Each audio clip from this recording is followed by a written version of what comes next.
तेरा मन लाचे गुरु दर्शन ताई बिलाव करे चातिक की नियाई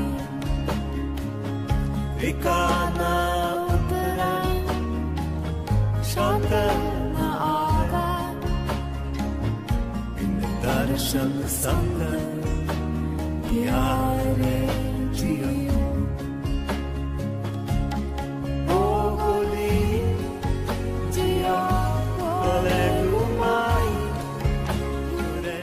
Здравейте, приятели! Днес ще направим една практика, която се нарича аватар, изпълняване на желанията. Първо ще обясним какво правим. Ние сме приготвили нужния алтар и съответно пространството е абсолютно готово, създадено. И защо използваме пентаграм? Какво представлява пентаграма? Пентаграма по принцип като символ, това е човек. Нали, главичка, ръчички, крачета. Пентакъла осъществява в човека неговата структура и всичките 5 стихии, които се намират в него. И сега ви показвам. Вода, огън, метал, дърво, земя. И тук в центъра се намира центъра на човека и неговия успех, т.е. слънчевия сплит. Съответно, когато ние държим в своето пространство, своята енергетика да бъде ето така в център и всички стихии да бъдат в баланс, абсолютно всички наши желания могат да бъдат сбъднати.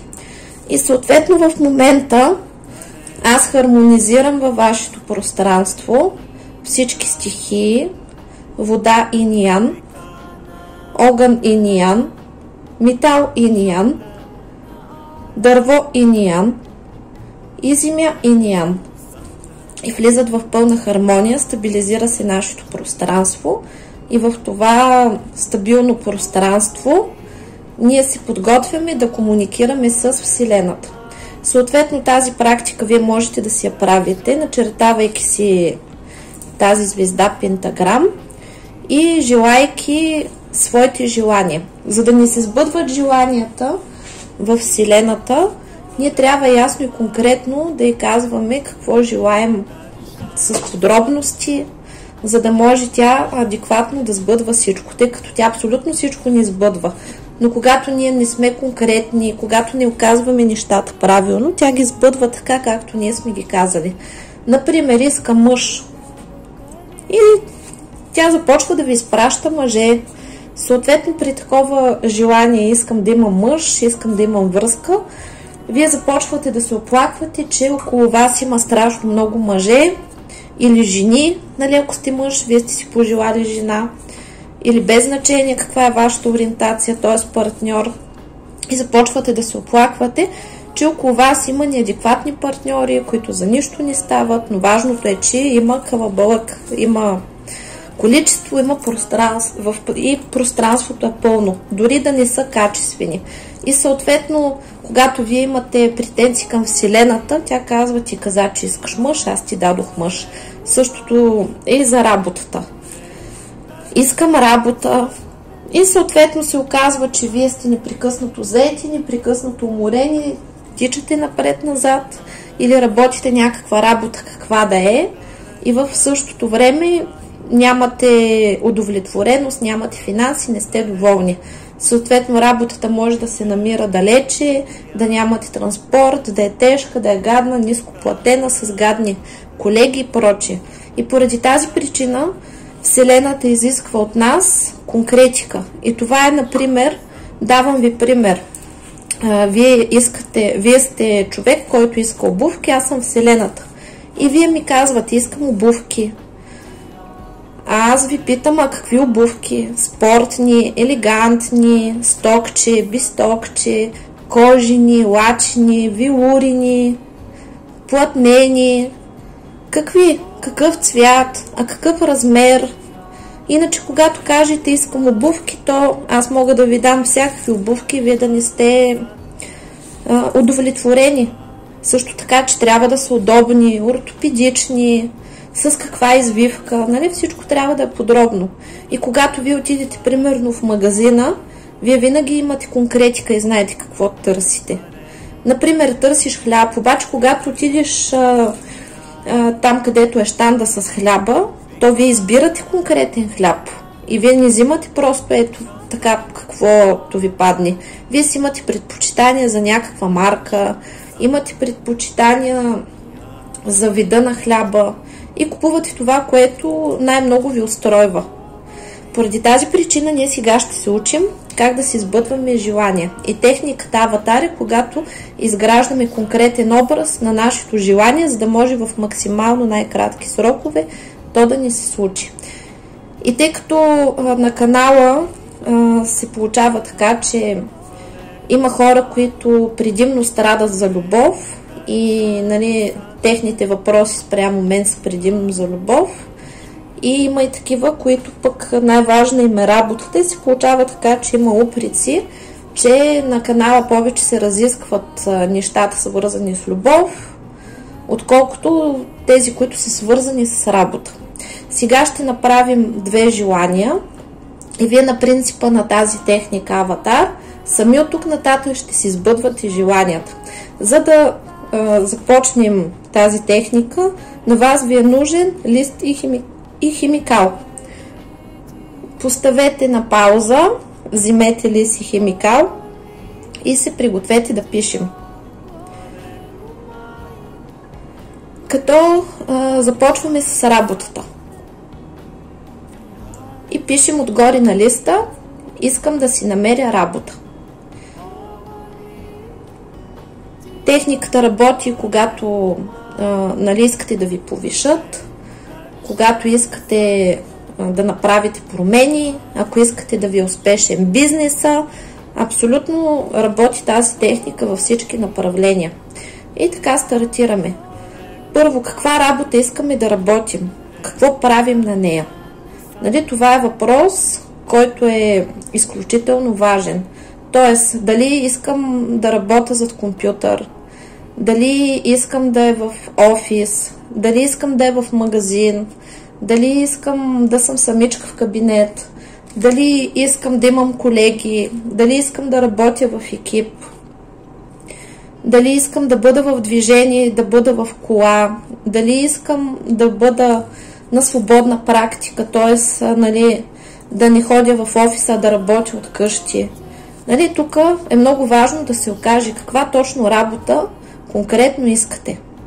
Поставете на пауза и си попълнете нали, отговорите. След това на какво работно време е тази работа? Дали е от 8 до 5, дали е от 10 до 6. Укажете работното време, дали е на смени. Поставяме пауза, пишем. Следващия въпрос е: къде се намира нашата работа, в какъв регион, а как стигам до нея, дали с кола, дали пеша, дали с автобус, или въобще работното ми място се намира в къщи, аз работя от къщи. Това също е много важно да се уточни. Поставяме пауза и пишем.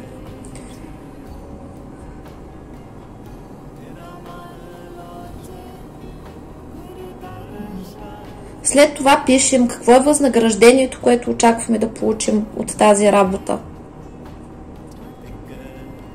Поставяме пауза. Пишем.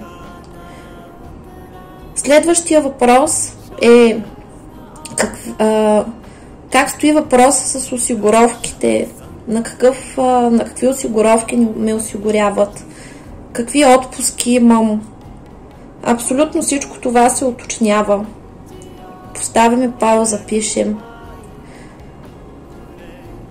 Следващия въпрос е какви са моите началници, как се разбирам с тях, как ме ценят, как се отнасят към мен, как аз се отнасям към тях. пишем, поставяме пауза и пишем на този въпрос. След това пишем с какво желание хода на тази работа, какво удоволствие ми доставя. Поставяме пауза, пишем и отговаряме.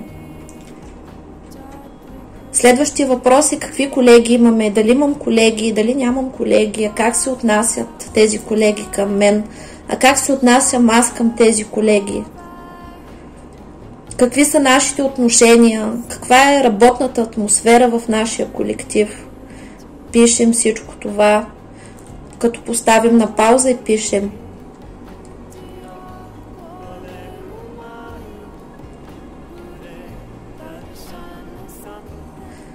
След това пишем каква перспектива на реализация имаме в тази работа и как ние се развиваме в нея, какви са ни мечтите, какви са перспективите за развитие и до какви върхове можем да постигнем. Някои хора тук искат да си опърлят мустаците. Поставяме пауза и пишем.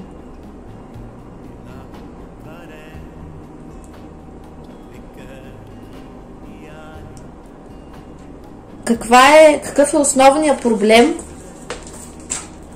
Какъв е основният проблем на тази компания, в която ние искаме да работим, или на това работно място? Естествено, основният проблем е, че търсят точно вас. Тоест, те имат нужда да намерят човек, който е точно като вас. И когато вие се появите, тяхната мечта ще се сбъдне. Защото вие сте сбъднатата мечта точно на тези работодатели, точно на това работно място и точно там се нуждаят от вашето присъствие. Нали, това нещо го написваме и накрая пишем завършек, когато благодарим на Вселената, че това желание вече ни се е сбъднало. Благодарим за прекрасната работа, която имаме, благодарим за високите доходи, за прекрасното началство, за удобния транспорт, за прекрасните усещания, които имаме на тази работа, за удовлетворението, за радостта, с която ходим на нея и съответно за високите доходи, за добрите условия и за реализацията и бъдещето, което Вселената ни дава като възможност да се развием. Поставяме си пауза и си написваме всичко това. Съответно този лист, който имаме, можем да си го пренапишем и единия лист си го четем всеки ден, а този, който го пренаписваме, го изгаряме и го разпръскваме в Вселената като пепел, за да може стихиите да го разнесат и в максимални кратки срокове да се сбъдне нашето желание. Също така и пишем в какъв срок искаме това желание да ни се сбъдне. Нали? В какъв срок очакваме желанието да се сбъдне, колко бързо трябва да намерим тази работа. Това е, нали, допълнително към въпроса за желанията. Следващото желание, което ще изпълняваме, е на същия принцип и това е партньор. Искам да срещна идеалния за себе си партньор. Това е нали, заглавието на нашето желание. Пишем го на листа. И първа точка, какъв е пола на нашия избранник. Дали търсим мъж, дали търсим жена. И съответно това зависи от вашата ориентация. Пишете какъв искате и например мъж съответства на пола мъж по статус. И какъв трябва да бъде мъжа? Давам ви пример. Какви са моите критерии? Зрял мъж, който е самостоятелен, няма вредни навици, финансово независим, има собствен дом, има финансова стабилност, има добро образование, собствена професия или свой бизнес, свободен, естествено от връзки, напълно свободен, емоционално стабилен, интелигентен, сериозен, реализиран, успешен, силен, държи на думата си. Зад него аз се чувствам като зад каменна стена. Обича да ме обича да ме поддържа и да ме закриля. И съответно е грижовен и верен. Това, какво представлява мъжа, за който аз мечтая, Поставяте пауза и пишете своята жена, своят мъж или своят партньор, който искате да имате. Втория пункт, на колко години е. Съответно, вие пишете конкретно на колко години ви е нужен този човек. Дали искате да е по-голям от вас, дали искате да е колкото вас, дали искате да е по-малък от вас. Или пишете конкретно. След това пишем в следващата точка като пункт как се казва вашия партньор. Кое е вашето любимо име? Може да напишете няколко имена. Защото, примерно, давам ви например, когато се провикнете, има тълпа хора, ако вие се извикате, например, Иване, ще се обърнат всички хора, които са Иван. Ако извикате Христо, ще се обърнат всички христовци. И съответно е най-хубаво ние да си мечтаем как се казва. Тук относно името имаше една много забавна ситуация с един мой приятел, който така доста му бях на сърце. Много добър човек, но просто не беше мой човек. Когато с него работихме и прилагахме техниката Аватар, той, когато му задавах въпросите, решил да напише моето име, защото решил, че може, когато опише мен, да стане така, че Вселената да ни свържи един с друг и съответно ние да сме заедно. Най-забавното беше, че той не ми беше написал правилно името и ме беше написал Невелина. И какво се случва после? Среща съответно жена, която се казва Невелина и също се увелича Повтаро. И съответно Вселената му сбъдна желанието, но не с мен, а с Адашка, почти Адашка. Тъй като аз съм Невелина. И беше много забавно това и той също се смя, като ми сподели какво е направил и аз му казах, че граматиката просто му е изиграла лоша шега и Вселената естествено сбъдва мечтите. Така че, всеки си има любимо име, можете да напишете и повече от едно име. Например, Ицо, Христо, Иво, Ивайло, Иван. Няколко имена, с които може да се се казва човека. Съответно, когато напишете няколко имена, аз така си бях написала няколко имена в моя аватар и ми дойдоха със същите имена 3 човека. Бях си написала варианти все пак и ми дойдоха и 3 с еднакви характеристики и сам, че със същите имена, които бях написала. Съответно, оттам нататък продължаваме с 4-та точка. Какво работи вашия бъдещ партньор? Какъв е? Адвокат, предприемач, търговски представител. Каква професия има вашия човек? Каква дейност извършва? Туризъм, хотелиерство, ресторантьорство, складове, магазини, дали е за дрехи, дали е за храна, дали е шеф, дали има работници, дали е добър организатор, какъв бизнес има, семейен бизнес, собствен бизнес, или е работен човек, скромен човек, който с ума си изкарва добри доходи, или човек, който е работяга с физически труд, изкарва. Може да е строител, може да е шофьор. Напишете това, което смятате, че е най-добре за вас. Тъй като ние преди да слезем на земята, ние си имаме договори с различните партньори, които ще се борят за нас и ние общо взето си имаме портрет на идеалния партньор в главата. И не е случайно този идеал, тъй като ние знаем какво точно търсим и когато не сме с идеалния за нас партньор, то това е временна връзка. А ние сега се стремим да привлечем правилния човек. И така, следващия въпрос, който ни интересува, като поставяте пауза на абсолютно всяка точка, която ви е необходима, или слушайте целият клип и после го правете самостоятелно. Какви доходи има на месец вашия партньор? 2000, 3000, 100 000. Пишем. Следващия въпрос е: къде живее вашият мъж? В България, в чужбина, може да има жилища в повече градове, дали от вашия град, дали в съседен град. А може пък да има жилища в повече градове, например в Пловдив, Варна, Бургас и София. И вие и къде живеете? Къде ще живеете, когато сте заедно с него? Например, вие може да живеете където ви харесва. Може да има вила в Кипър, може да има вила на морето. И къде живеете лятото, къде живеете зимата, пролетта и есента.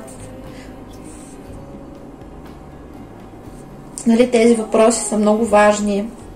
Например, от понеделник до петък живеете в неговото жилище, където се намирате, или във вашето, а после ходите почивните дни на вилата, или цяло лято сте на вилата на морето, а пък цяла зима сте в жилището, в което се намирате, нали, което има в конкретния град или област. Нали, това си го описвате подробно. Следваща точка. Къде прикарва своето свободно време вашия партньор? Какво прави той? Фитнес, плаж, спа, пътешества, езотерика, астрология, нумерология, психология, планина, семинари.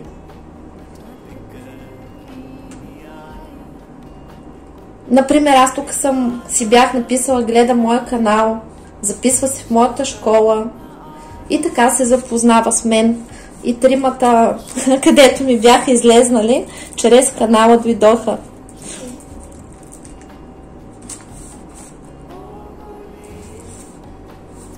Съответно, това базираме с нашите хобита. Ако вие ходите на фитнес, то, нали, вашия човек е хубаво да ходи на фитнес. Може да обича планината, може да обича морето. Нали, пишете как прикарва своето свободно време вашия човек. Следваща точка. Какви са главните ценности на човека? Например, аз съм написала за мой човек: финансово изобилие, духовно и личностно развитие, хармонични отношения с една единствена жена, семейство, уважение към близките, към своето семейство и моето семейство.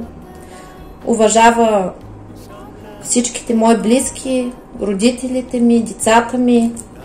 Абсолютно всичко е хармонично между нас. Уважава мен.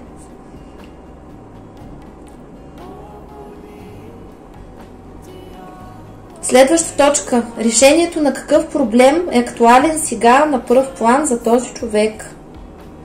Естествено, да срещне мен. Той търси усилено жена за сериозни и щастливи отношения, да живее в любов и разбирателство, да се освободи от самотата, да има редовен полов живот, да има дружба, да има разбирателство между нас.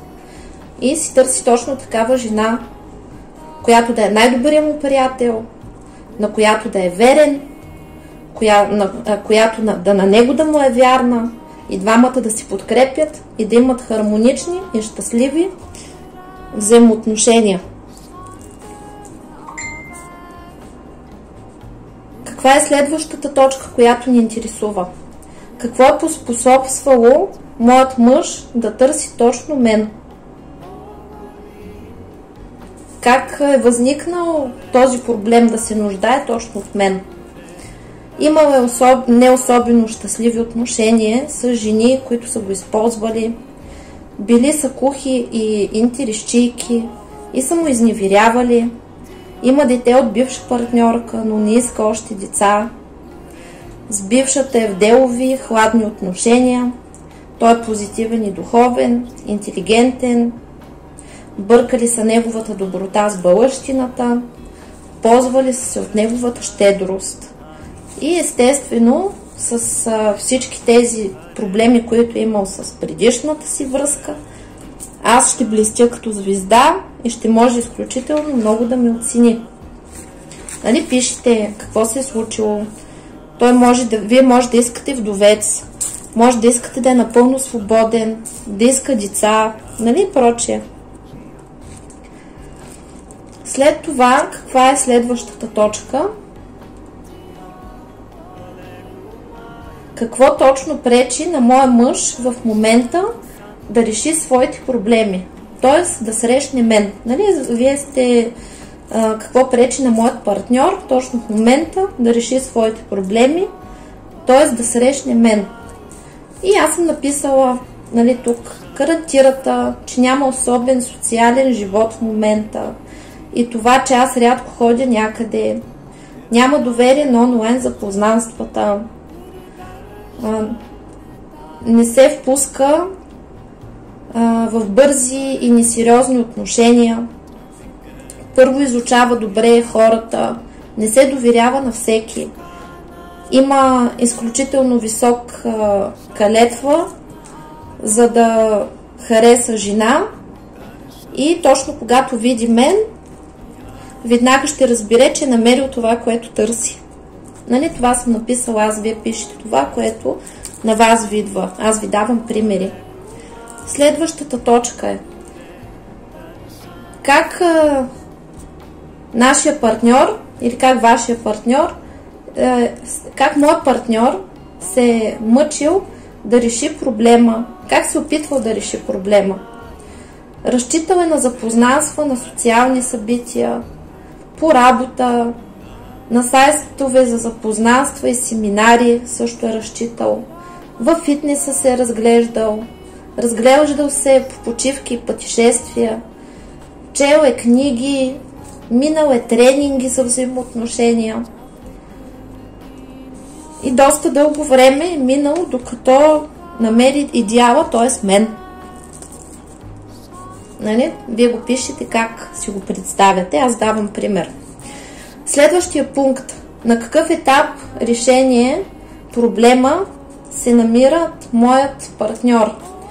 Моят мъж, моята жена или моят партньор? Той е готов вече за отношения с мен и ме търси много усилено. Мечтаеме, жадуваме и ме сънува дори. Усеща, че всеки момент ще ме срещне. Следващ пункт. Какъв е крайният резултат на решението на неговия проблем? Нали, в случая, нали, аз съм писала. Той иска равностойни, дружески отношения с мен, вярно и уважително партньорство, създаване на семейство. И, нали, вие пишете вашия вариант. Как вашият партньор си представя решението на своя проблем? Тоест, нали, как ще се здобие с моето благоразположение и как ще изградим отношения. И аз съм написала общуване с мен, ще ходи по-често на спа. Как ще ме намери? Нали?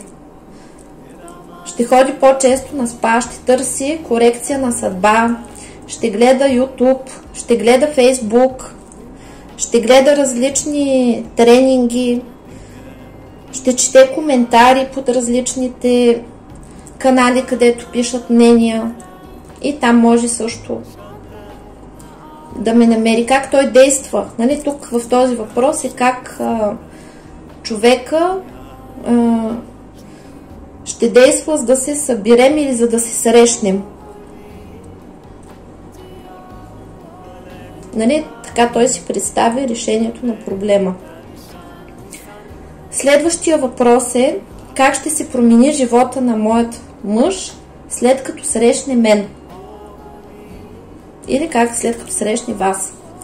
И аз съм написала: ще се чувства щастие, лекота, радост, вдъхновение, сили, хармония, ще се чувства силен, красив, очите му ще светят от щастие, другарство ще усеща и много хубав и страстен секс ще имаме, подкрепа, вяра, позитивизъм, ще му изчезне стреса, ще има много силна страст, романтика. Общо взето човек ще се чувства прекрасно. Следващия пункт е: какво ще се случи в живота на вашия партньор, ако не срещне мен? Нали вас, т.е. ще продължи да се опитва да строи отношения с жени и няма да намира подходящи. Ще губи вяра в жените и уважението си към тях. Ще е самотен и разочарован. Ще го използват и ограбват. Ще се чувства самотен и неудовлетворен. И това естествено ще го отласка да продължава да търси мен.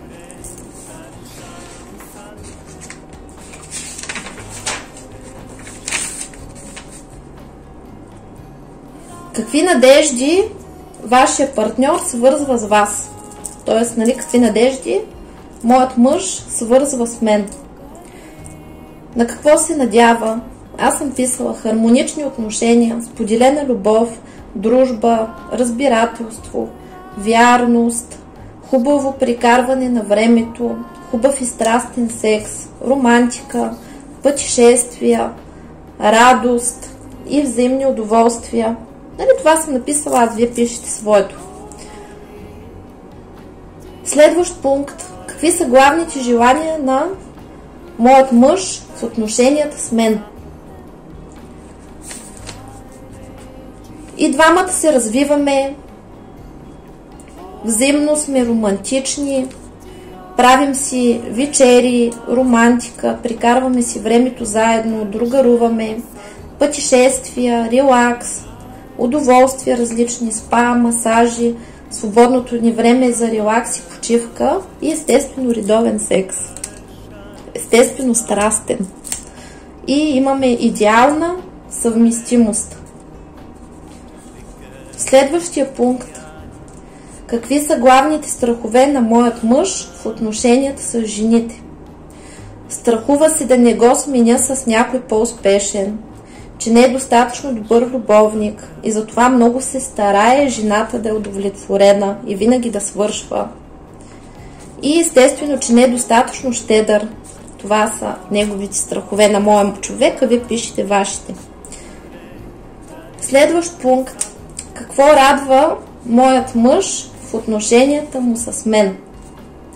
Естествено, щастлив е, че има точно мен, защото за мен е мечтал цял живот и аз съм негова сбъдната мечта. Чувства се обичан и естествен, вдъхновен, щастлив е, изпитва много удоволствие от комуникацията с мен, изкарва си чудесно с мен, релаксира и призарежда супер. Имаме съвместим и страстен секс. Никога не си омръзваме. И двамата сме любвеобилни и ни е изключително хубаво заедно. И със всеки изминал ден моят мъж е все по-щастлив и все по-благодарен на Вселената за това, че има мен. Точно мен. И за него аз съм сбъднатата му мечта. И е готов да ме носи на ръце, да ме цени и да ме обожава. Така, следващия ни пункт е: какво моят мъж го ядосва и тревожи или дразни в общуването с мен. Нали? Че аз като се ядосам, съм агресивна и си казвам нещата грубо и жестоко и че критикувам, обиждам. Но въпреки всичко аз ще поработя върху това. И той ще ми дава шанс да се поправям. И всячески ще търси общ език с мен. Ще ме успокоява, ще ме разбира и ще върви на отстъпки, така че когато аз се разпаля и се ядосам, той да има търпението да ме успокои, да загаси моя огън и да може двамата да разговаряме човешки, да проявява мъдрост. Нали? Това е точката. Следващата точка е как моят мъж ще разбере за мен. Аз съм написала, ще му излезе мое видео в YouTube случайно и ще се заинтересува.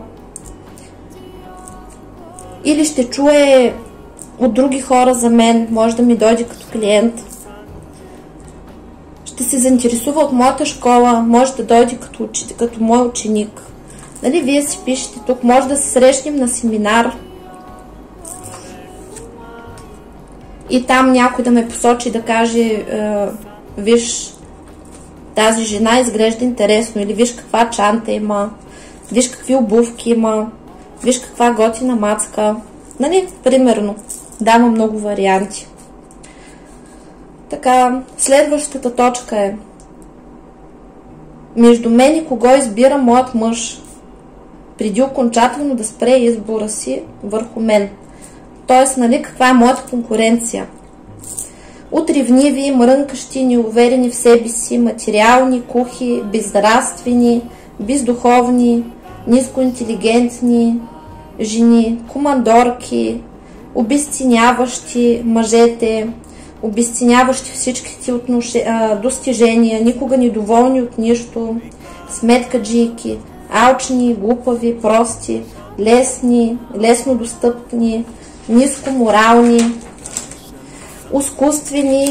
изкуствени, с много корекции, нахални, безскрупулни, развратни, безпардонни, комерциални, присметливи, лъжливи, лицемерни, обиграни, хищни, безчувствени, лъскави до неестественост, неестествени като поведение, лъжливи, лениви, неразвиващи се, с вредни навици. Как аз да не съм звезда посред подобна конкуренция, която му програмирам на моя любим. Напрограмирайте и вие вашите. Следващата точка. Какво може на моя мъж да се харесва в другите жени? Позитивизъм, интелект, честност, добри хора, човечни. Това вижда просто в другите жени. Така че абсолютно съм без конкуренция за него. Следваща точка.